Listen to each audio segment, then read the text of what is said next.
equal spin. The propaganda's a win, stress feeding on my tension. My countrymen, they love their fiction.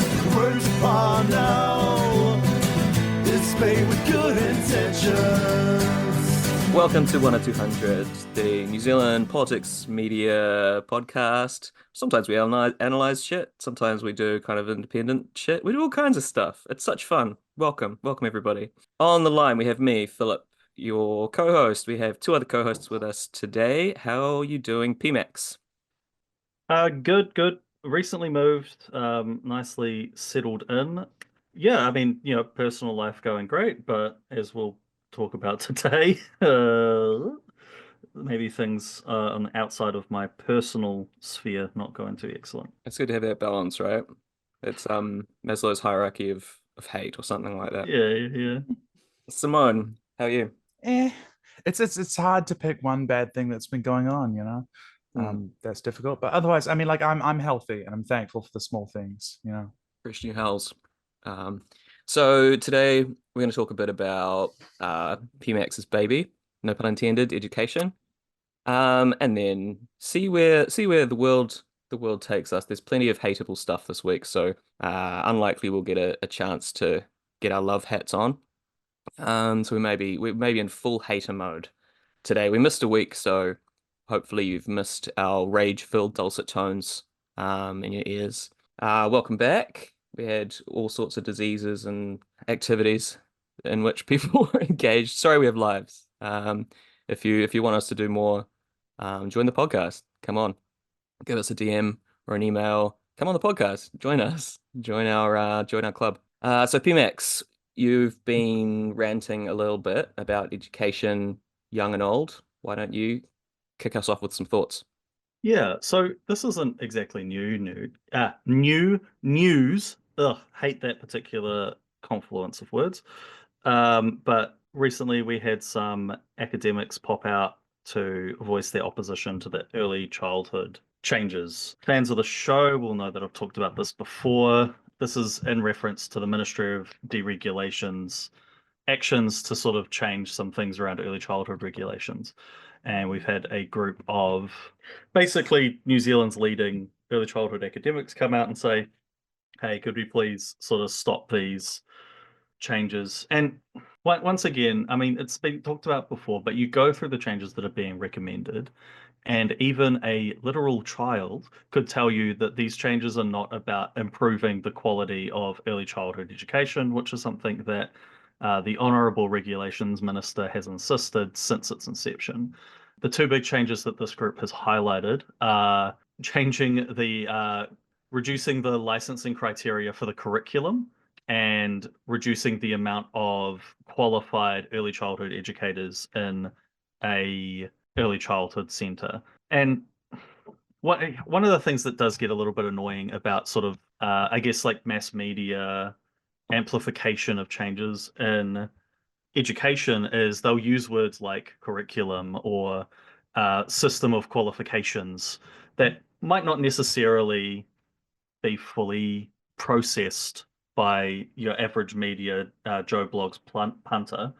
But broken down, essentially what's being recommended here is that early childhood education not have a serious curriculum, basically just allow those centers to sort of choose whatever the fuck they want to teach and to allow whoever the fuck to teach them.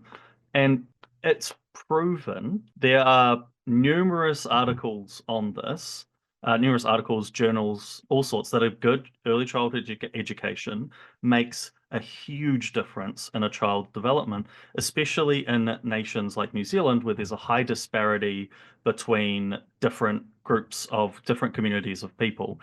Communities that can't afford to have the same level of at-home care that wealthier families do, being able to have a efficient, high-quality early childhood sector allows those children to enter at the same level in primary. It's sort of like delivering on the equity incomes. Attacking early childhood like this and essentially literally changing our early childhood education into just daycare is a move that will generate a lot of money for those childhood centers that have personal and financial ties allegedly, I'm just saying that because I don't have the information in front of me, to certain parties that might be enforcing this legislation. But yeah, kind They of lost do my though. thread there on the rant. But They do though. I mean, you don't need to be worried about people coming after you for saying that because there's plenty of paper trails of the big ECE corps donating money to right wing parties and dining with them and such.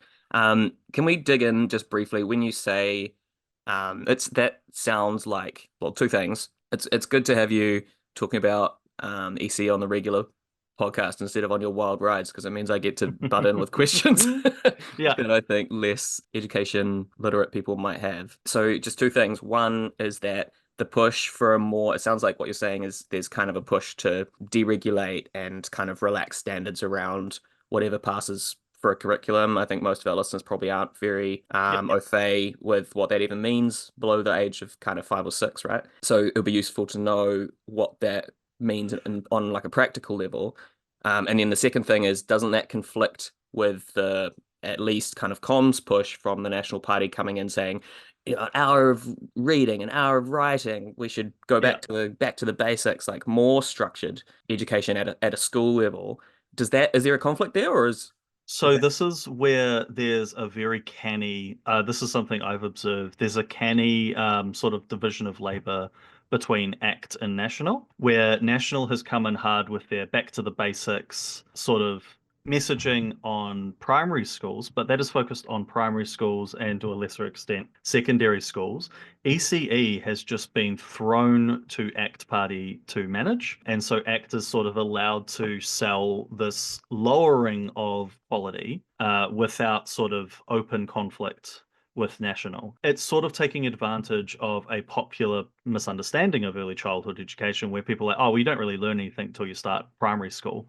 But a lot of that stuff is sort of foundational skills, stuff as simple as toilet training. Thankfully, we have a functioning ECE sector, so we're not getting the hellish stories that you get from places like the United States and the UK, where primary school teachers are having to teach children as old as like 10 or 11 how to use the toilet. Not to sound like a right-wing crank crying about like woke education or anything like that. Kitty litter in the hallways, yeah. Yeah, but it's just sort of like a lot of the basic skills on how to interact with your peers in an education setting, how to sort of be a person outside of your family home are skills that won't be delivered as effectively by a less comprehensive curriculum, by less checks in on that curriculum, and by less experienced and trained practitioners. And it's really, really fascinating because you can sort of see where the targeting is because while at the same time as the ACT Party is pushing for all of these cuts to monitoring in early childhood education, they are increasing the monitoring in our public education system. So most notably recently with attendance data, where the government is now requiring every single school to submit their attendance data every single day, which is an increase in admin. It's an increase in admin that won't be able, it's not like schools can just bill the government more for that admin. It's just increasing the workload on teachers and admin staff without providing any extra resources to do it. And it's largely just going to, I don't know, it's going to show the same data. I don't know how more timely attendance reporting is going to shift poor attendance. People have had it too easy for too long, Pmax. That's the thrust of what I hear you saying.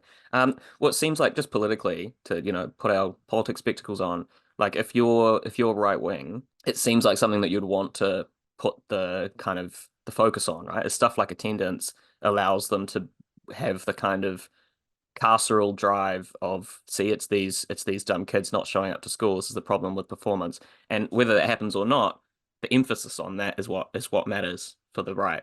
Yeah. Right? Like that's the conversation they want to be having. They don't want to be having a conversation about school meals, which Yeah. obviously came up with that disgusting photo of so-called food that Seymour's Yeah. pushed. It's also part of the potential forced charterization push because this more granular attendance data will allow schools, predominantly schools where students have extra struggles outside of school life, highlight those schools with lower attendance to increase the chances of being able to smoothly transition into a forced charterization. I saw some data, don't know how accurate it was, that the current charter schools program only has 300 kids enrolled to the tune of 80 grand per kid, which is approximately 8 times as much.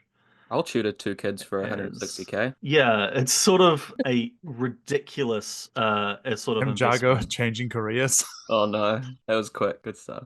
Sorry, how many minutes in? Leave that in, Mitch. Leave that in. But yeah, and it's just kind of like, I don't know, yeah. I mean that was sort of like a throwaway comment, but imagine if our public education system was getting funded to the tune of $80,000 per student. Hmm.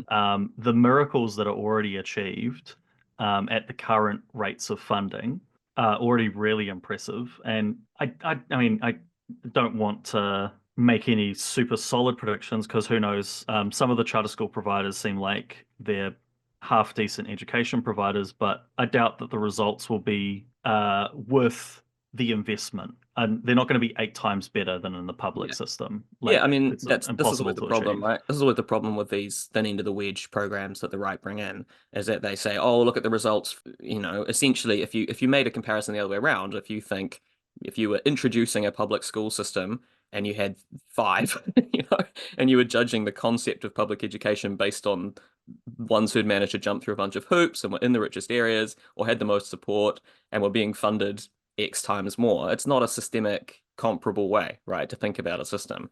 So, of course, when you test these programs, you're going to get some that do well, partly through the political focus and the emphasis and the need for them to do well on a comms level, and also partly because that's kind of the nature of the beast. That's who's going to rise to the top when you bring in a new program. There's always going to be some drive, regardless of the kind of structure.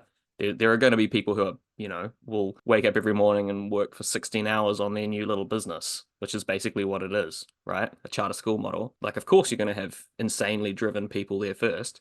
But the problem is once you roll that out into a systemic challenge to public education, that it undermines the validity of everyone else. And most of them aren't going to be like that. Yeah, I mean, I think not to completely shift onto charter schools, but I think last year's charter schools are sort of the flashy, let's get these ones out to sort of get some positive press going in. There's lots of diversity, some exciting programs, and so forth. I am predicting that this year we are going to see the sort of hatchets come down, and there may be multiple large public schools that are forcibly charterized in an attempt to sort of boost the numbers of students under a charter school system, undermine the PPTA, and just sort of try and entrench the system to an extent that an opposition party, even if they get in 2026, they can't dislodge that establishment. Yeah, yeah. I mean, does it take much work to wind that back? Well, so last time we had the charter schools experiment, Labour ditched it as soon as they got in. One of the few good things, well, yeah, I guess like the Ardern prime ministership did have more than a few good things, but it was one of the few good things that they did swiftly. But it was easy then because there were not many charter schools. They were relatively small and they were all heinously underperforming. If larger schools are charterized, if we're looking at a state public school with 1,000, 2,000 students that gets charterized, that is going to be more difficult to unpick. There's going to be a cost in reintegrating that in the public system. We've seen some schools sort of reorganized over the years. It's always a nightmare because there's just literally not the funding to do it properly. And it's essentially sort of like burning the ships, this forcible charterization. And it's what we've seen overseas in the States and in the UK, where you just make the system too big to fail. You make it so that the state has to support the system and support those private profits rather than going back to a fully public system. Ultimately, I mean, in an electoral system, the only way you're going to get a truly great education system is either through some sort of unholy alliance like you got in Estonia. And you'll note if you follow Luxon and Erica Stanford's comments on overseas countries, Estonia is always a country they point to without wanting to learn the lessons of. Estonia basically just had a bipartisan don't fuck with education. They let educators sort of manage the education system for a decade, and now they're getting really good results because it's an investment in time. It takes a long time for changes in education to manifest, which is really handy for the right wing because they can fuck with education and then wait until they're out, and then they can blame all the poor outcomes of education on the government before them. A lot of the negative things we're seeing around like literacy and numeracy currently can be directly traced to the national education policies before 2017. And when Key this, government changes, right? yeah, and National then standards. when the work that was done to fix them finally sort of manifests in the education system, you better believe that National's going to take credit for that and be like, oh, it's our back to basics. And I guess this is where we always go back to the 1 out of 200 favorite beating stick. But this is where the media needs to take some responsibility and report on the fact that these changes do take time, accurately trace the history of these things. Like I don't even know, like if you were born in 2000 and you're an adult 2024, do you even know what tomorrow's schools is? Do you even know like the impact that that's had on New Zealand's education? You probably don't. And like, I mean, not everyone's going to sit down, watch the media, read the media, but like even educated people don't really have an understanding of how New Zealand's education system operates and the issues within it and where those issues have come from. And the problem is, of course, like the PPTA is probably the best organization in the country doing research on a lot of this stuff because as sort of like the sharp end of the spear, sorry, NZDI, but you know, essentially the task of turning a intermediate school student into a functioning adult of society lies within the PPTA's purview.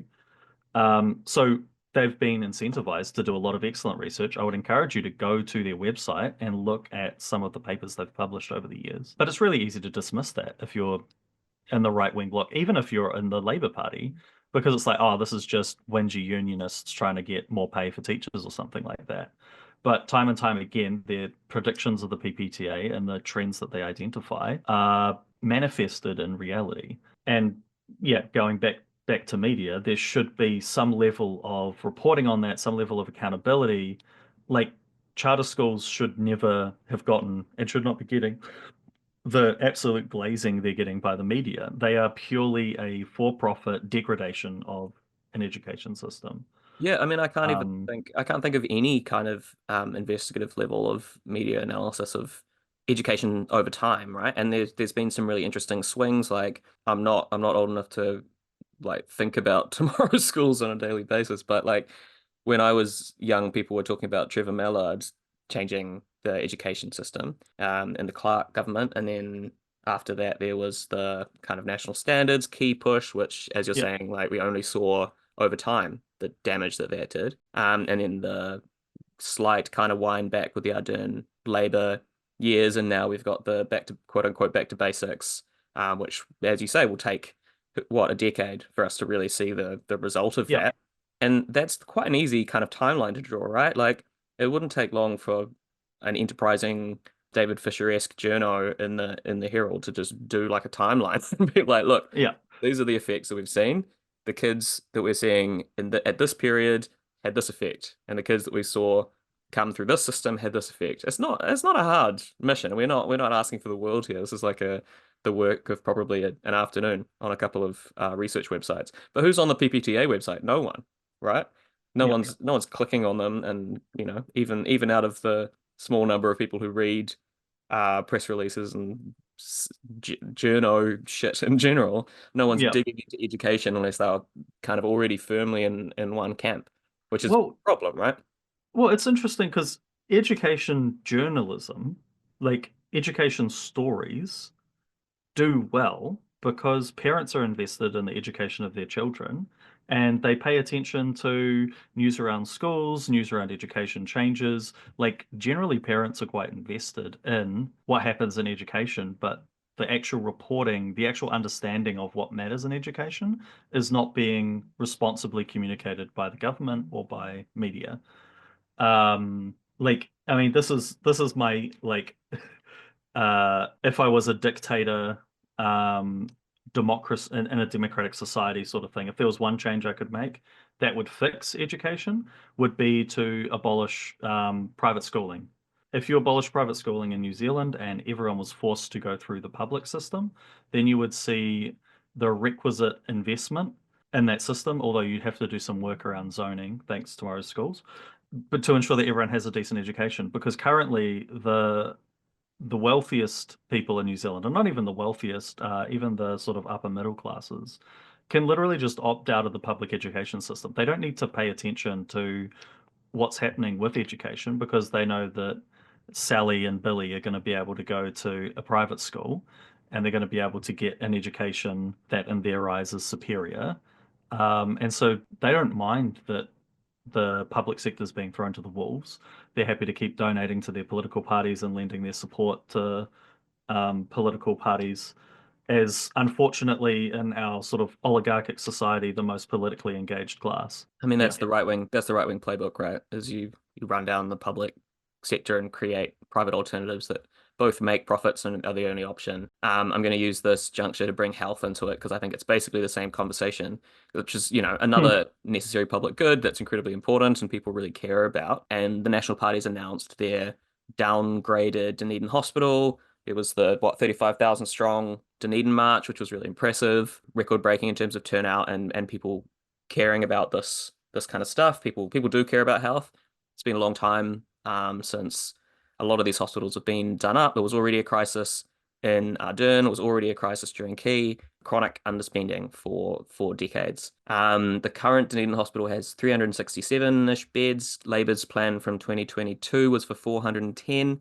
The Nats have committed to build one with 351, so fewer than the current Dunedin Hospital. And Simeon Brown did his Simeon Brown salesman thing and said, we've listened to the complaints and we can give you certainty. I played a game last night listening to his interview, his questions he was giving the media, and drink every time he says certainty or nationwide, I think was the other one, because How are you still alive?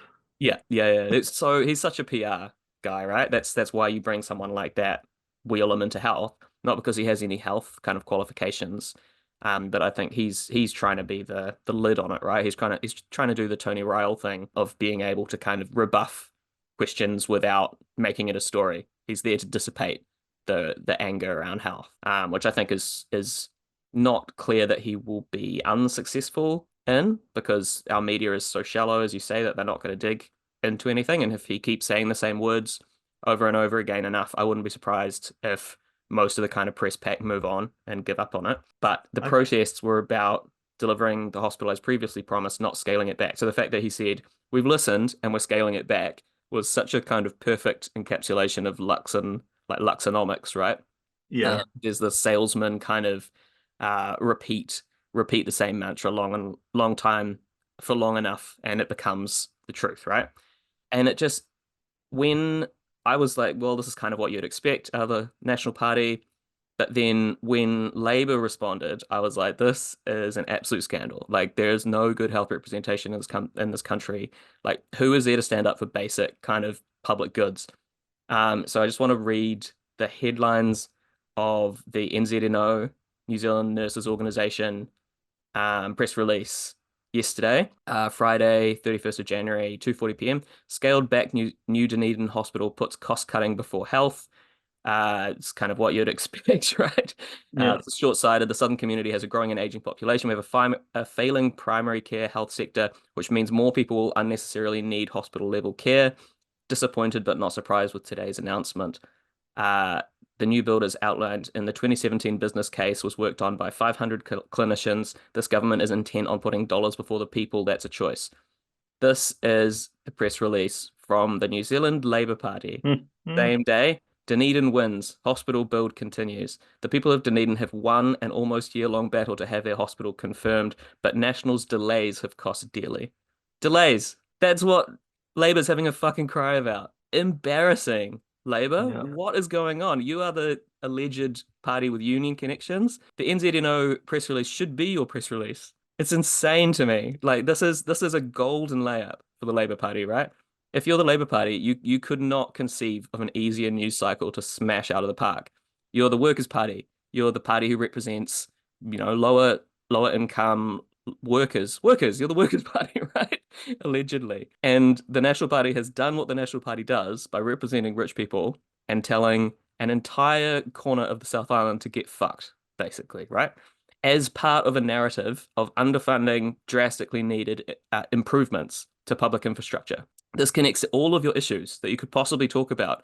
You can talk about speed limits. You can talk about them being in bed with the tobacco companies, right? This is just a golden, like, they are holding the ball above the net for you and asking you to just touch it. Just give it a little tap, Labour Party. And Labour Party absolutely refused to do so. Insane to me. I genuinely don't get it, even from just a basic political management perspective. Like, They They what don't on want to earth? win because if you win, you have to govern, and they don't want to govern. They hate governing because you have to do things. You have to have ideas, and they just want the seats and the titles and the ribbons. They're classic sort of centrist technocrats, or I don't know. It's kind of weird because you can't really call a Labour a meritocracy or anything like that because they don't have merit. But I think for me, the thing out of it is let that be a lesson that think about your aims when organizing. The protesting it was great that there were a lot of people. If your telos, if your end goal of that, right, is to try to get one of the electoral parties that has, major infrastructure in place, access to media channels and so on and so forth, to move and do something, let's consider that a dead strategy from now on because it doesn't work. Because you can try to whip up numbers and say, look, there's all this support behind it. Now go, people that are supposed to be the apparatus for working people to represent us in parliament, go and do what you're supposed to do. They won't do it because they don't represent you. They represent their donors, they represent the rich, they represent tech, they represent everything except for you. You are somebody that they have to sop to and placate, kind of, sort of, or maybe try and trick and fool every 3 years. Labour doesn't give a fuck about you. I'm sorry. They just don't. So, not that I think people were it was wrong to believe that, because I think that people want to believe the best. Like, you want to believe that you live in a democracy, right? You want to believe that you live in a country where if you show that there is major public support and, in fact, outrage about something that's going on, that the government will be responsive to it in some way, because in a healthy society, that is how it would work. In a healthy representative democracy, let's say, let's forget the idea of actual democracy, like, constitutional, whatever, representative democracy, that kind of pale shade of democracy that we talk about, under capitalism. Even that should respond to something like it, but we don't live in that anymore. If we ever did, I don't know. But it's important to kind of think about, what's your end goal? Does it end with people holding placards in the streets? Or does it have to go further than that and change and be kind of beyond that and take that energy and really funnel it into forcing national through other ways and means? And nurses in the recent past, have done incredibly well with that. Labour didn't want them to take organized action.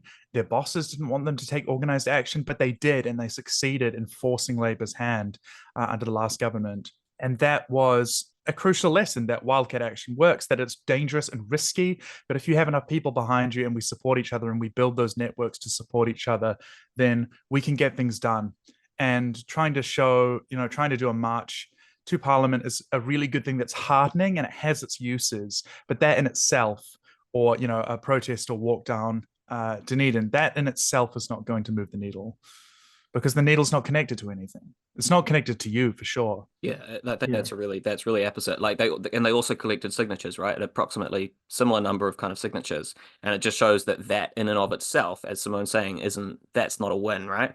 Because look what happens if you thought you were appealing to the majority, the party that is the second biggest party. So if you take the National Party, the ACT Party, New Zealand First, and Labour, they all seem complicit in this, right? They're basically all saying, get stuffed, you don't need healthcare. And there was an article just a few days before that in RNZ, predictable beginning of health system collapse, from General Practice Aotearoa. The shortage of GPs is so bad, doctors are being abused over wait times and closing their books to new patients. 36% of general practices are not enrolling new patients last year. There are major workforce shortages and underfunding. We know this, right? It's been going on for years and years and years. Yep. We're a so-called first world country without a functioning healthcare system. And, over COVID, that was kind of glossed over because a lot of countries in the world were struggling.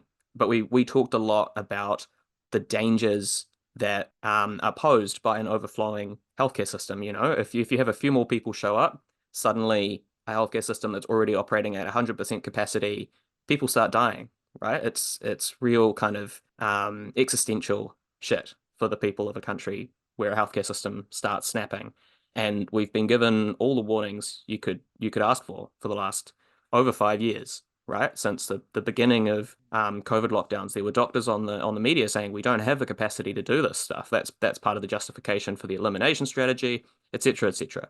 And instead of using that opportunity and huge huge public support, right, for supporting a massively underfunded public healthcare system, instead of using that as an opportunity to increase the capacity and increase that infrastructure on a historic wave of support, the Ardern government basically said, our goal is business as usual, which I got sick of saying every week on this podcast is an absolute historical failure of leadership. And I think we're seeing the result of that now, because that was our last government who on the surface gave a shit about public health, right? This government had sops to say, specific things like the Dunedin Hospital will get finished.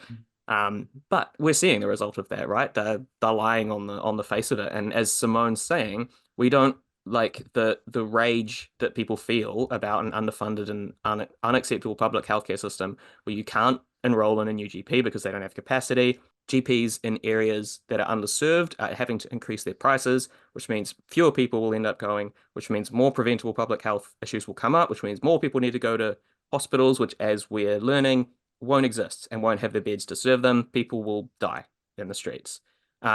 And our rage isn't connected to anything, as Simone's saying. I think that's really dangerous. We're pulling on that lever of public support. We're saying thousands of people care about this issue, and Labour's going, so what?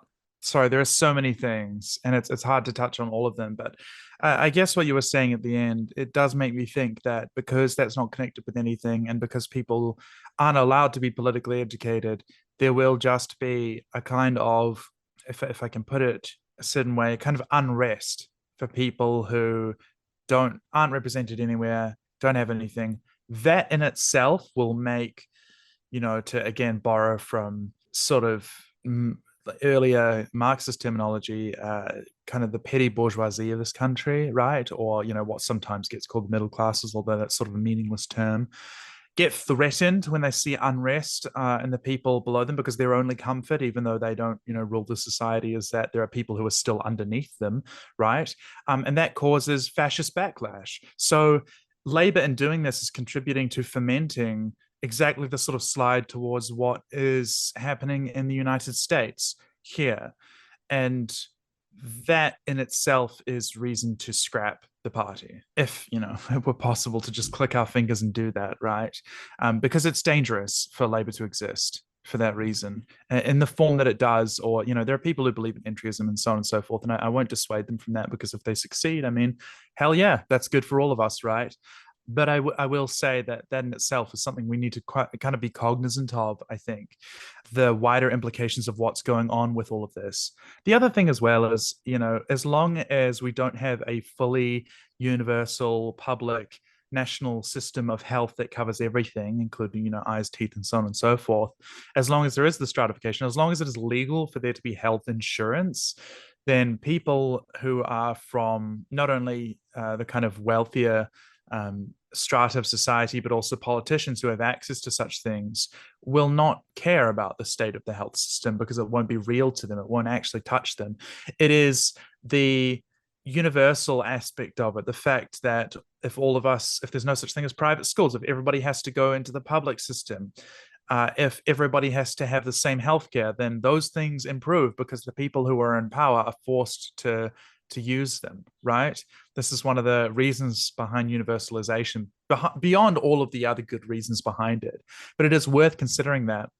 Something that was brought up I'm just tangenting for a second by I think it was it might have been Rashbrook about New Zealand having historically low, not historically low, sorry, among the OECD low debt levels. They say we can't build, any more health infrastructure, but the truth is that we can. It's just that there is an artificial ceiling that's put on the amount of infrastructure, on the amount of investment that we have to put for our national infrastructure in all respects and in all departments of the government, except for the money for consultancies and so on and so forth. Sorry, Jenny, but I think that Philip's laughing.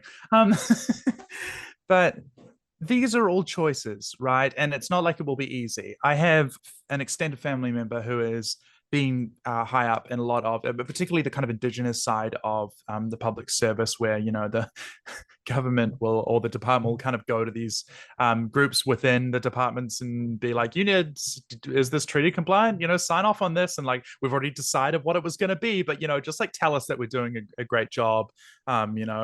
We Pākehā are actually ruling and running the things, right? He's sort of, that's his position, right? In a lot of these departments, he's been across most of the public service, and he noted that Labor was trying to, in a way, transform the health sector during the pandemic by saying, we're going to have all of these different ones that are siloed into different things. We have to combine them. We have to, create this kind of, I suppose, not necessarily mega system, but it has to run differently, and we're going to change all of this.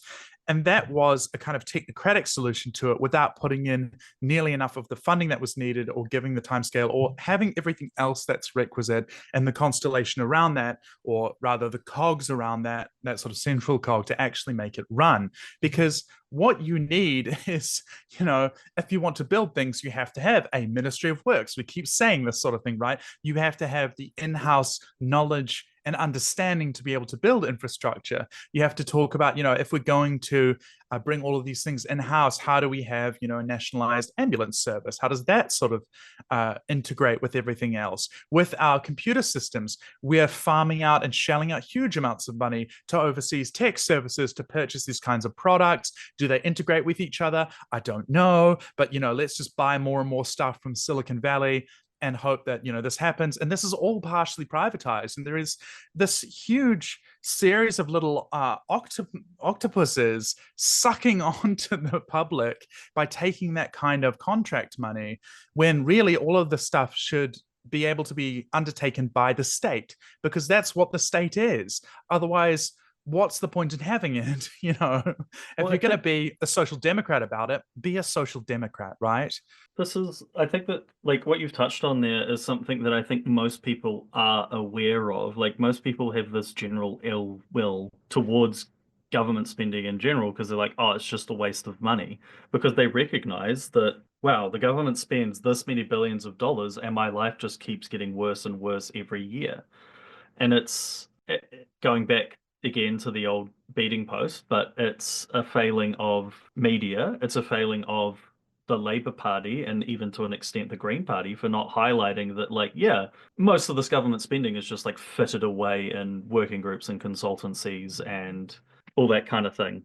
It's just kind of like, yeah, like, people know that that money is being wasted, but no one is sort of highlighting, like, yeah, this money could not be being wasted. This money could be spent on more valuable outcomes. Part of that is media failure, right? It should be incumbent upon reporters, when National says, oh, we're getting rid of the grift and gravy train, to say, well, actually, your governments will always just reduce in-house government capability and then farm it out to your mates who own consultancies. Yes, it's as simple pay as top dollar.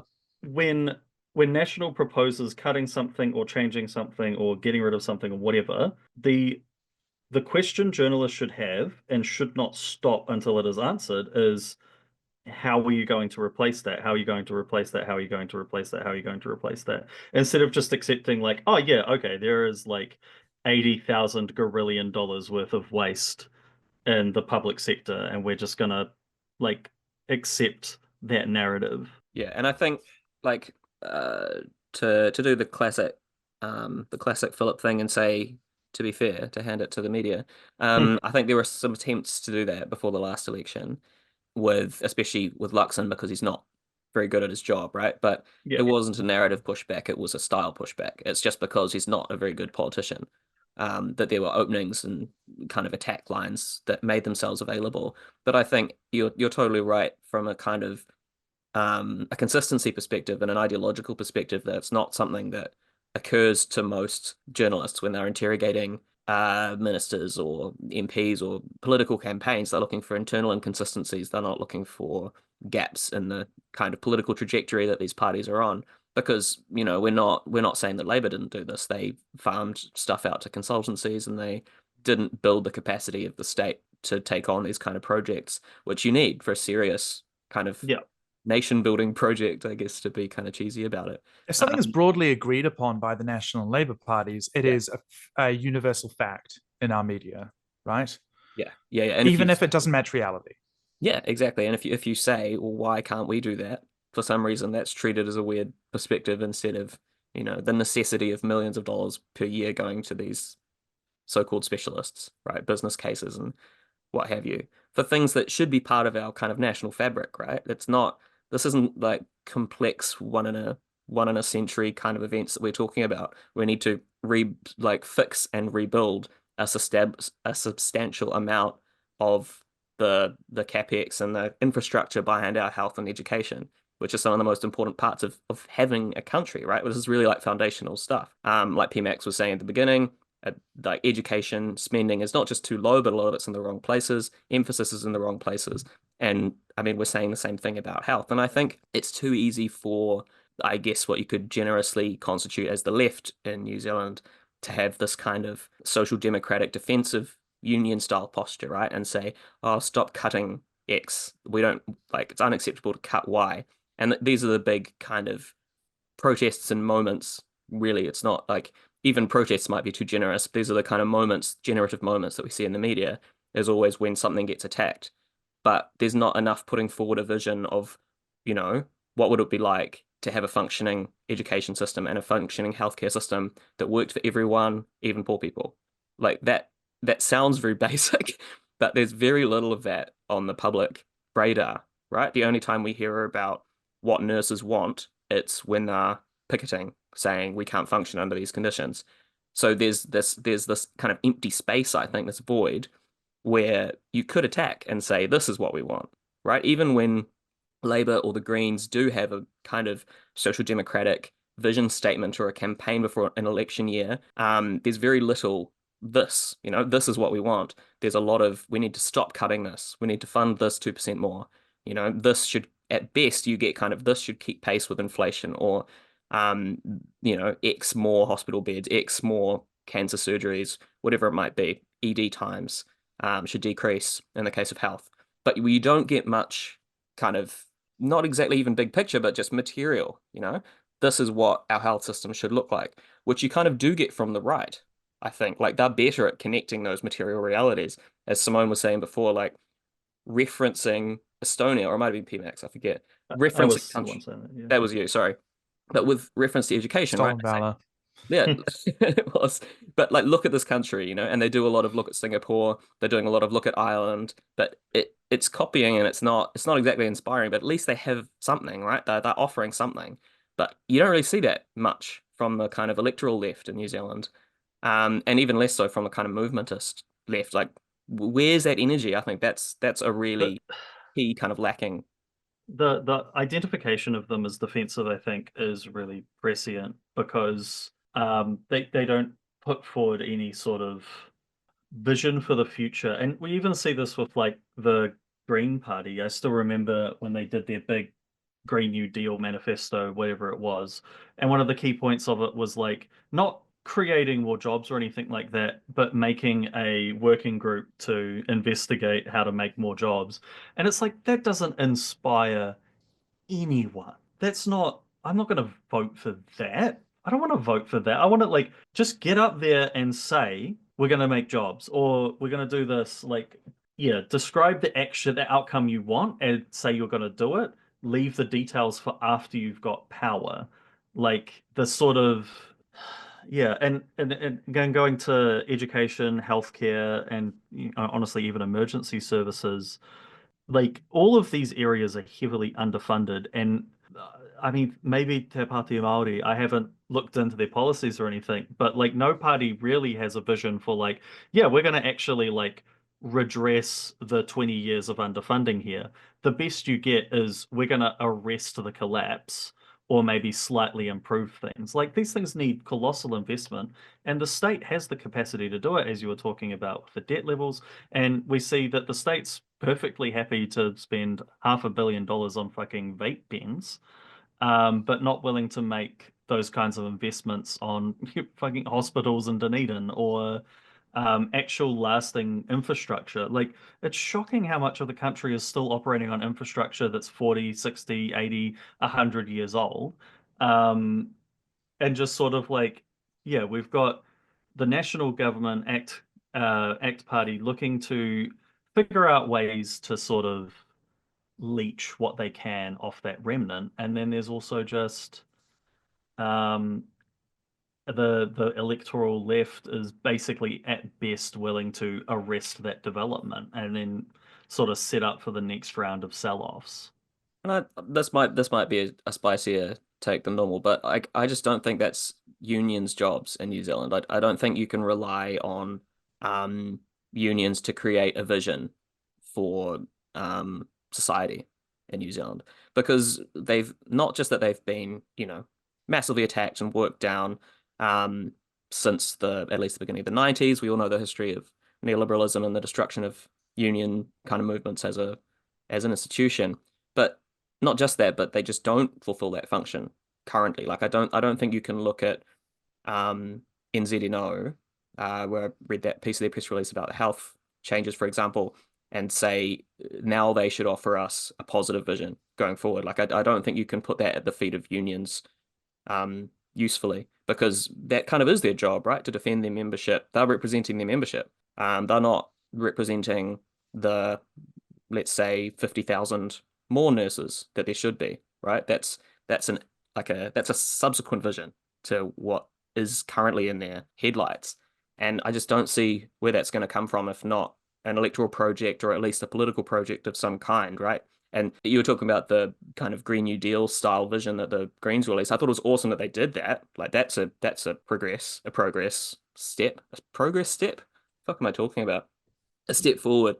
But you're right, the actual the substance in it was pretty kind of meager and wasn't getting anyone out of bed in the morning, kind of, campaigning on the streets. And the kind of thing we need is people that unify, something that unifies people in all of these similar struggles with their particularist kind of demands around education being worked down, health being worked down, massive kind of public sector aggression, without a kind of electoral, political component to it necessarily. But I mean, Gary Pienda is doing like basically on a one-man crusade to kind of restore sanity to the health discourse. But he's not on One News every night, right? Old people aren't listening to him. He's done some great interviews with like Bernard Hickey and Big Hairy News and a few other like independent spots, but just basic kind of facts. And you can communicate this stuff really clearly and easily, but apparently people don't, right? People don't want to.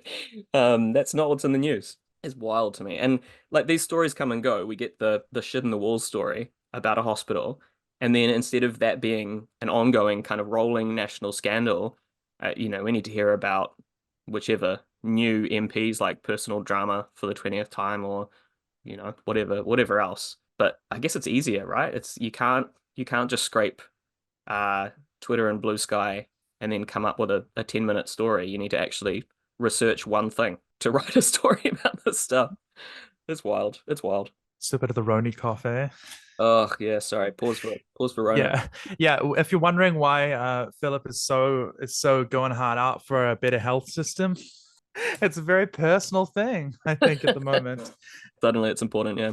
Yeah, suddenly this is this week, that'll be the important thing. But then another week. Yeah. You're right. And I think this is kind of the IWW thesis, right? One big union, and there's perhaps a reason why Wobblies were huge in New Zealand and was one of the founding centers, I think. Partly because we're a small enough country that, it can kind of even make sense to have, this kind of syndicalist way of viewing things. But while that is not in union capacity, and they would have to almost, not fundamentally, but deep down into the bones of them, be different things than they are presently. I don't think it's not like it's impossible for that to exist. It's just that you have to have a broader view. You have to have political education with unions, and you have to also like.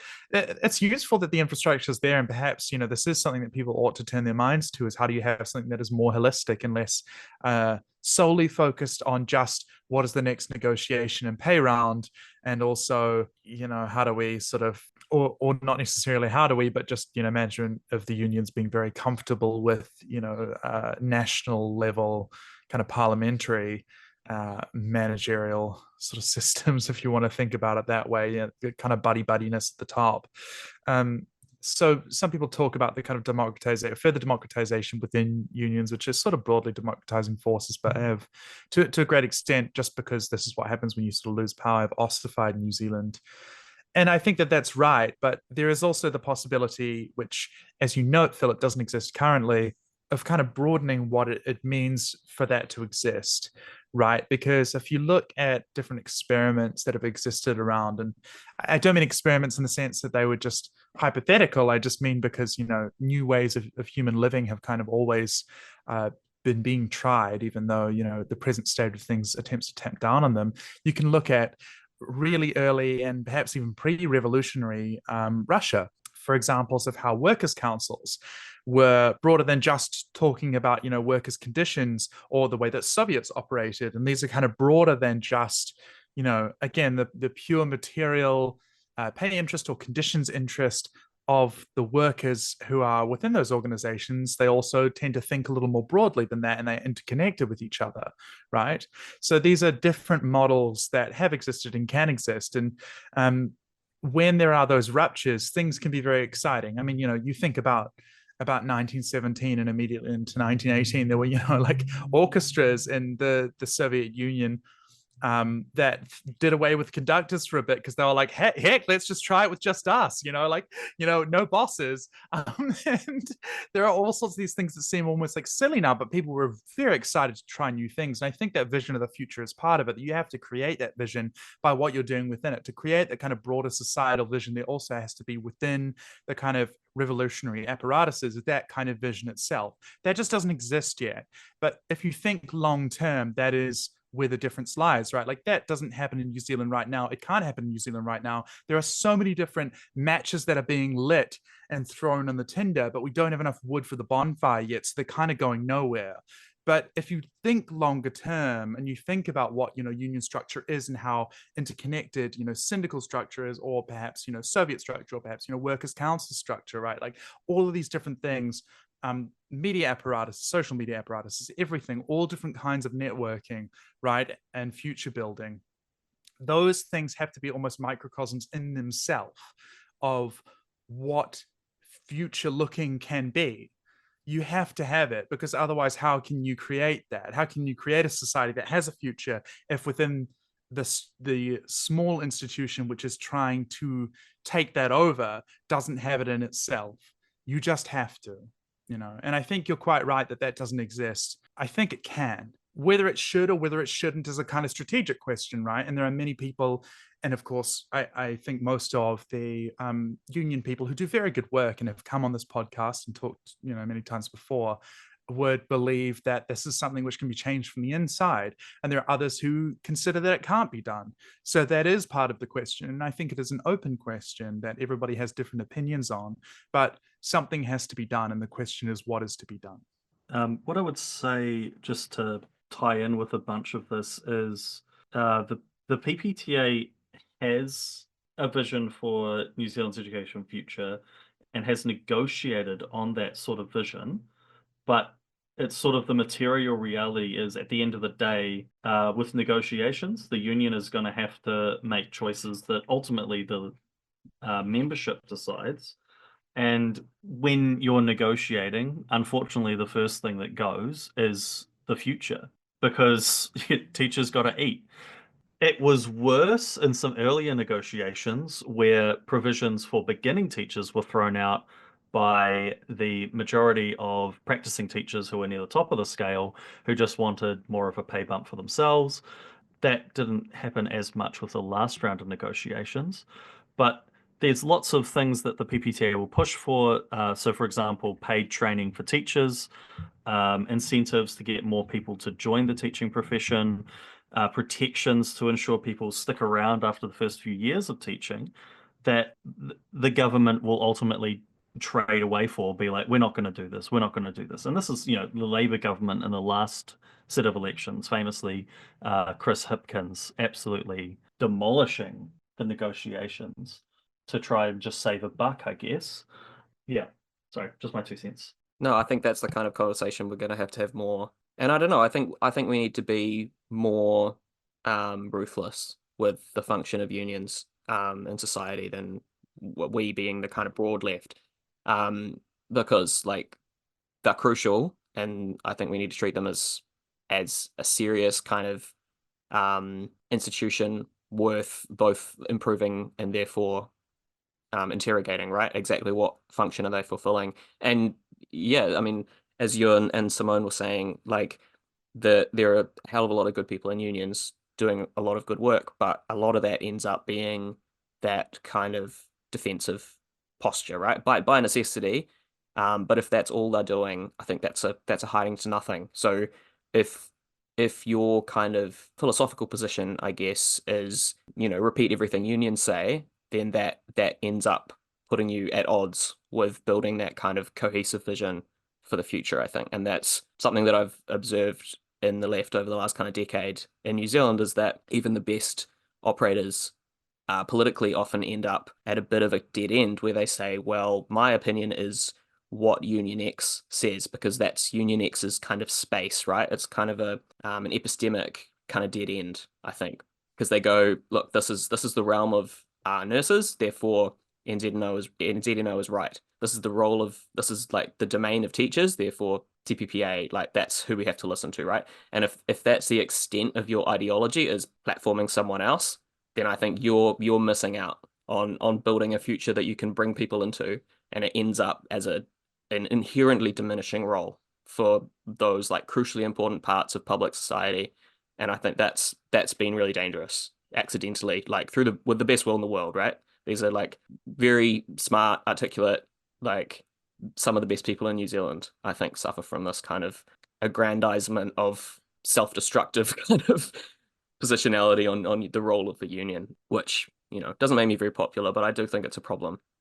The standpoint, I mean, we fetishize it, right? Because we Yeah. don't have it and it doesn't function.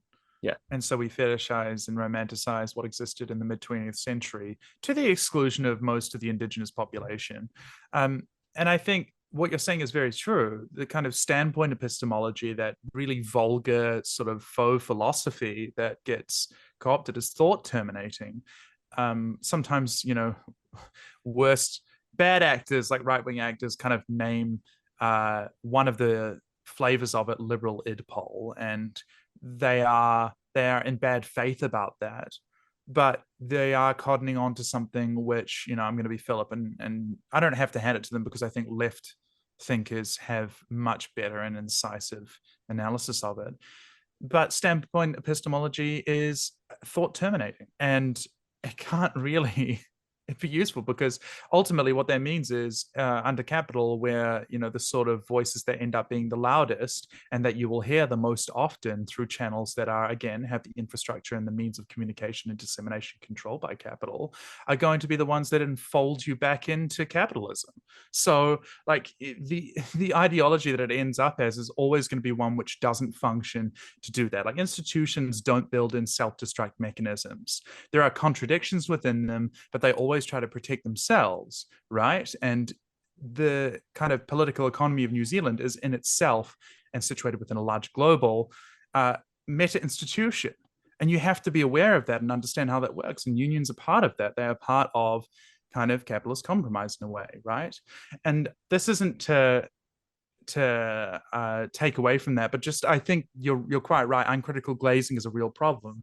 And I mentioned the past, and I talk about, like, for example, the Russian Revolution as an historical example, because I think that, not because the past is where the answers lie, in fact, quite the opposite. It's just an example of how experiments work. New Zealand is a very different system. Like Aotearoa has, like, we have Te ao Māori, right? Like we have hui, we have other ways of connecting, the kind of and ways of understanding and being. And Pākehā are not going to be at the center of that and shouldn't be. But the indigenous ways of organizing and understanding the world and reorienting ourselves as a society and our means of production, our means of communication, dissemination, everything, right? The way that we all collectively exist is different. And it's different to be manuhiri in a place, I think, right? And there are all these things that are different. And so we have to understand that there are different solutions and there are different ways of organizing and there are different ways of structuring what your future is going to be and improving your present is going to be. And we have to be alert to those things. And unions are part of that, but they're not the whole picture. And if they are not useful, they need to be changed until they are, right? Or scrapped and restarted, whatever that kind of means or works. Because there are self-defeating aspects to them. I think, Pmax sort of very rightly kind of noted that, those material circumstances, like those are really important and pay negotiation rounds are really important. However, for example, just to take a hypothetical, oil workers, that's a job, like oil rig workers, this is a job that shouldn't exist, but a union will necessarily defend it in itself and will try to influence the national conversation to keep that sort of thing, right? And this is an example where we need to understand that just if it is enclosed, if it is siloed off, and if it is only and purely about what it's looking to within its membership, as if it is a kind of club, or as if the union is like an advocate or lawyer that represents a group, rather than being comprised of and composed of the workers themselves, and doesn't look broadly to workers everywhere, then it's going to be self-defeating and they will sabotage each other, right? And sabotage any hope for a future and kind of leave this runaway train going off the cliff. Did we have time to talk about Tim Jagoff? Go. You do it. I guess I shouldn't, but like, get owned. Like, it's depressing how little analysis there has been of the fact that ACT effectively actively hid this. I think we can ascertain, or it's reasonable to come to the conclusion that ACT tried to cover it up and tried to get the victims not to come forward and try to get them to sign NDAs and so on and so forth. And how involved, we knew that Simone knew about it, how involved he was in trying to silence them, we don't know. We can speculate. But I think it's worth noting that ACT is the kind of place that it's libertarians. Okay, I'm just going to say it. All right. I know it's a slur, but they're libertarians. Actually, it's a febophilia, et cetera, and we shouldn't be shocked, which I don't want to devalue any of the victims. And in fact, I hope that more, if they do exist, come forward, not just for them, but for others as well. But I do want to say that it's disheartening that the media isn't really questioning this sort of thing, because again, like factually, we know that David Seymour, Snapchat's minors, doesn't see a problem with that. That's the kind of attitude which allows abuse to flourish, right? And so it means that when people will be doing these things, and young ACT had some scandals in respect of this as well, they may not care that much about it, so long as the money's still coming in, so long as they have their positions, so long as they can still be taking a wrecking ball to the country, right? Like, it kind of doesn't matter. I'm not saying it's part and parcel or a necessity that ACT is like rife with pedophiles. What I'm saying is that what I just said before, which is not that and not defamatory. Hashtag not all libertarians. Hashtag not all libertarians. Yeah, I mean, for anyone who's been living under a rock, Timothy William, probably, let's assume, Jago, and indecently assaulted 2 teenagers he'd been mentoring in a sports club between 1995 and 1999, and over the last 2 years, year and a half, has had name suppression since he was found guilty, and that's just been lifted last night. So we're looking at a world in which people can finally start asking ACT questions about the process behind that, and how the name suppression part of it is probably kind of the most politically salient in a kind of electoral sense, because he had name suppression during the 2023 election. And it'll be interesting to see to what degree that was supported by various political actors, let's say. And Rawiri Waititi, the Māori Party co-leader, was censured by Parliament for challenging ACT harboring, I think he used the word child molester. So yeah, it'll be interesting to see how that kind of plays out in the media. It's, it's a Friday news dump. They're doing it before Waitangi. It's exactly when you would dump something that you wanted people to get over, but you knew was gonna come out. It's, a long time before they're sitting again. It's, it's perfect kind of burial material. But we know that a bunch of journalists will have already got their articles written, right? So it still will kind of see which way the chips fall. But it's flavor of the day. I Mm. mean, this is something which will pass, and I think many things will go unsaid, which is a problem. Yeah, Because sorry, no. Because if Barbary can be censured, and this is, even under parliamentary privilege, right? And ordinary people can have, and we make jokes about defamation, but act as litigious, and they will jealously guard against any sort of criticism. And in respect of that, it is worth noting that, like we joke about it and we couch think these in kind of comic terms. There is a real chilling effect that goes on. And what's crucial to understand is that if ACT doesn't want to talk about it, and ACT does not want to talk about it, and there is a chilling effect where ordinary people don't want to talk about it, or we have a kind of threat of tools like defamation hanging over us, this is part of what perpetuates abuse itself, is that enforced silence and the tools of the kind of existing hierarchies which facilitate that sort of thing, right? People can't come forward because they are afraid of what will happen to them. And it's not just media pylons, and it's not just the intense scrutiny. We think about the intense bravery of someone like Giselle Bellico, right? Because this is the rare person who lays their entire life bare for the benefit of others. And that is like hashtag inspiring, like hashtag liberalism. But like in many respects, it is something where you can't expect that of people, and people shouldn't have to do that, but they have to. And you can't expect people to either, like, one, be angels as victims, or two, just have to go through the mill, right? Or anybody else to talk about it and make the culture okay to be able to let this stuff come to light. These were, not to the people who suffered them in many ways, but they were definitionally and legally historic, right? The Muriwai Surf Club, I understand, was where this had taken place, yeah, which is some time ago in the 90s. I'm sorry to tell all of you that the 90s was some time ago. I know that that's a really shocking thing to have to hear all the time. But but there are contemporary cases which are going on right now, and many of those will not be heard because people can't come forward, because the reaction to this and these historic cases and the fear of litigation, the fear of not being heard, not being listened to, and all of the other fears that go around it not being supported by people, or any of the other fears, as I say, exist. And so people will look at the reaction to what is happening now. People who are in situations which they shouldn't be, or may not even understand, are wrong as it's happening to them, right now. And they won't come forward for that reason, because they see what happens. So the job of media, in part, is not only to shed light on this, not only to ask questions, but not to just have this as a horse race thing, right? Where are we going after, there's a weakness, there's a chink in the armor, there's blood in the water. Yeah, let's tear into ACT for a few days, or maybe a couple of weeks, so that we can kind of satisfy ourselves and then move on, and then that's it. And it's specifically just about this party, because it is about Tim Jago, but it's not just about Tim Jago. And when people who are victims see that, if that's all it is, I think many of them will be discouraged from coming forward, is all I will say.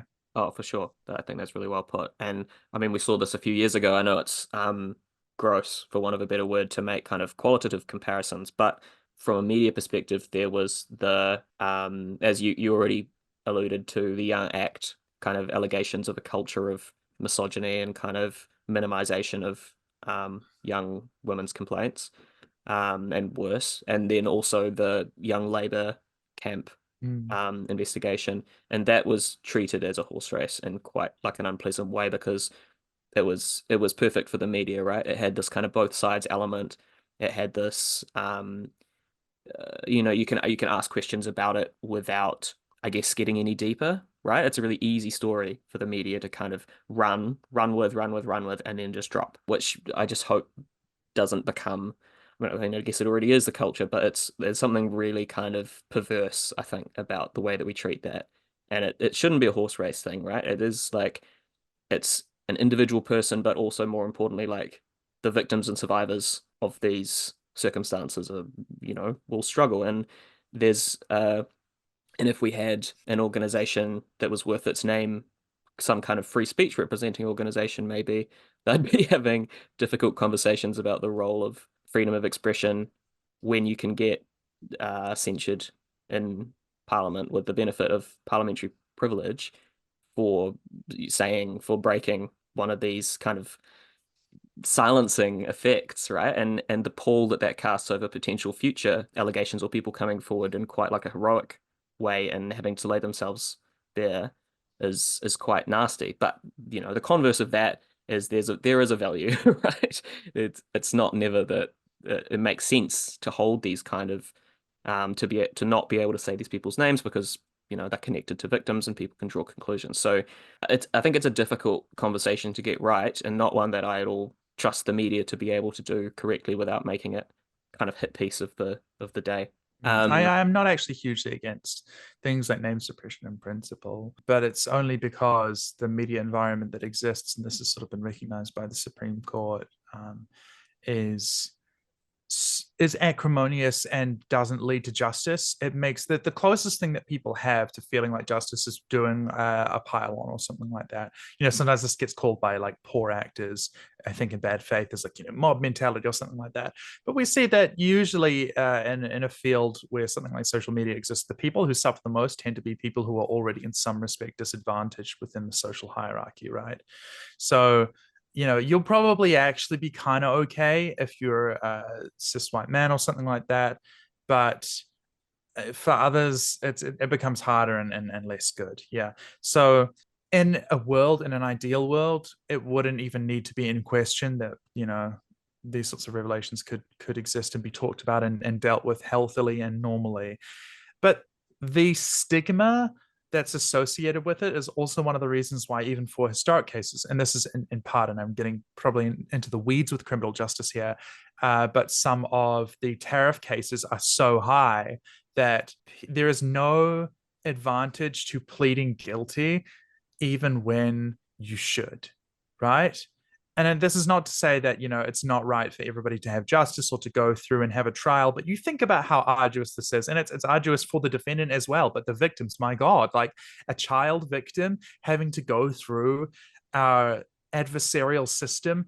Fuck me if we haven't created the torment nexus for children. Yeah. And prosecutors that, at least the ones that, and I hope they're not listening to this, at least a lot of the ones that I've dealt with, they are not competent enough to be able to like guide children well through that sort of system. Many of them are people just who are in their 20s who are just seeing this as a job that they go through at the Crown or something like that, and they're just not equipped, and we don't care. And this is the problem, right? Is that we have a one-size-fits-all system, which makes sense if you have, like this sort of adversarial trial system makes sense for like a murder, but for sex crimes, it's really not a solution at all. And our forms of justice just don't make sense. And they are hard on everybody and don't create good results or outcomes, because the only solution that we ever have to anything is prison, which is just kind of like putting somebody in a box or in a cage for a while to just be like, sit in the naughty corner and be like mildly tortured for a while. And it's like, this doesn't actually ameliorate anything. This doesn't prevent this happening in the future. None of it. Like, it doesn't address any of it. It doesn't make the victims feel better. Doesn't make the defendants better people. Nothing good comes out of this. It just makes society, it just scratches the kind of revenge itch a little bit, except not properly, because we're still not, like, we're not hanging people anymore. So, it doesn't properly get at it, right?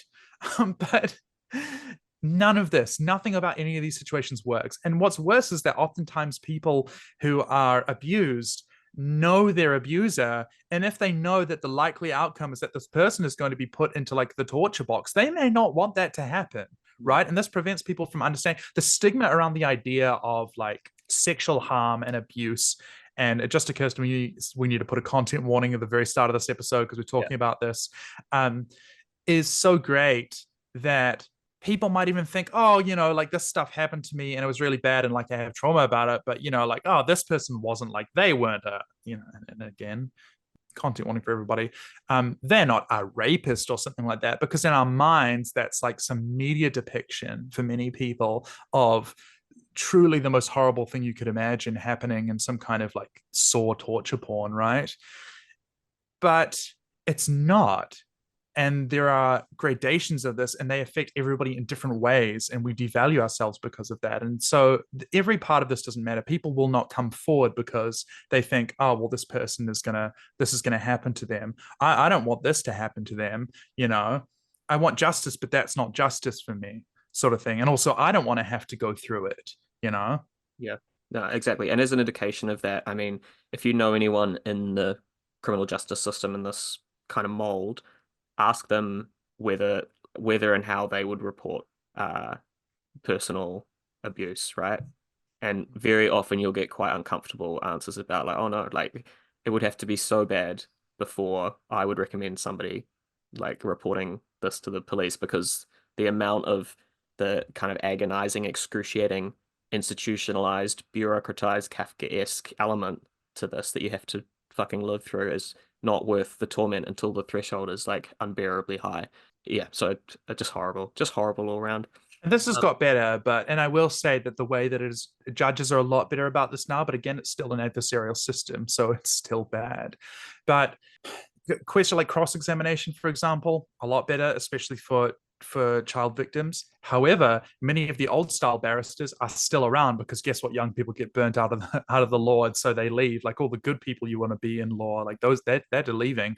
So you still have these people who've been doing it for 30 years, and they still basically just get up and they're like, "You're a lying hussy, aren't you?" Like, like, and they'll get told off by the judge, but you've already done it. You've already subjected a kid or somebody who had this done to them when they were a kid and are older now and kind of get transported back to that.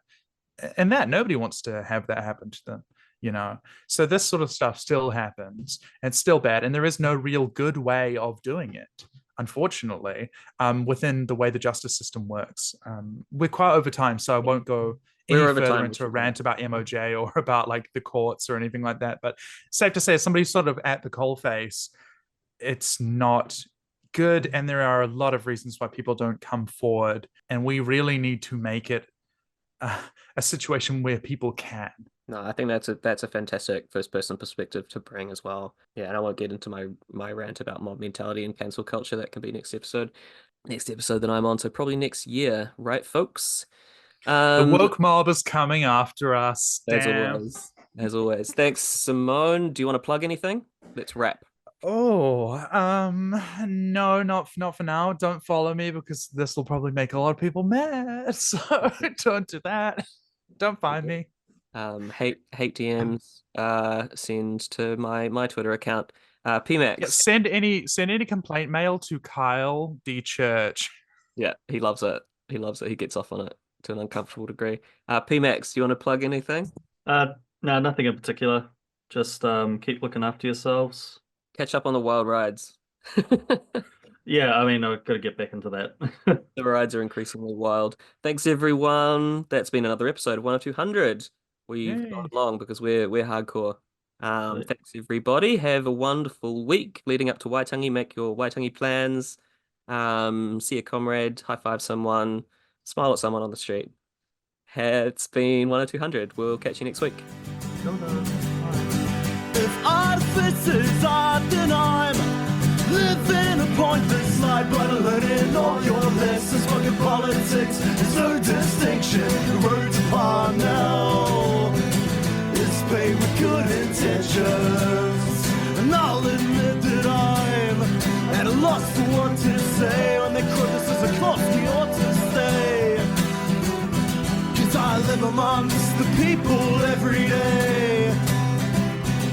This vindictive, forgetful fucking rain. It feels like we're on the road to hell.